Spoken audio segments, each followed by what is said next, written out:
In this video, I'll be talking about what water is suitable for carnivorous plant. I'm gonna start with the one that like everybody can access, tap water. So this is a really like a regional thing. So you probably have to like go online and search what's the tap water, like what's the water like parts per million or total the dissolved minerals, TDS or ppm. You have to check the dissolved salts in there.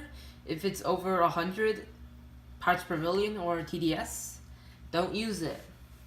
That's well, you can also use it, but I don't recommend it.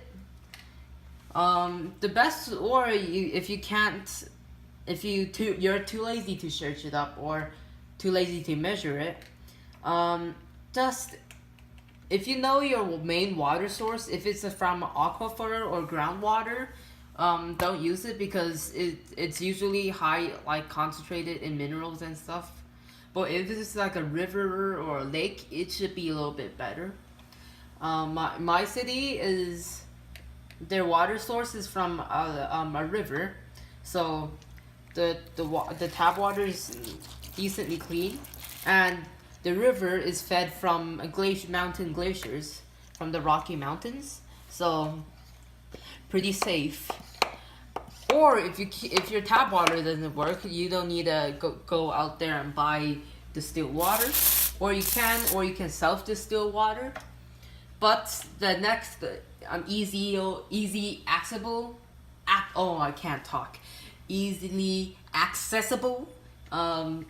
option is rain/snow water. In my area, I tend to get snow. I have a lot of snow, so I can just scoop snow and melt it in the house in room temperature, and get snow water. Hashtag also, and the same thing as rainwater. Or you can just put a bucket outside and collect rainwater. If you live in the northern parts, it should be more useful to use snow water. Well, I live in Kansas, so okay. So that's, and you can also use, what else? You can use distilled water. Well, I don't recommend your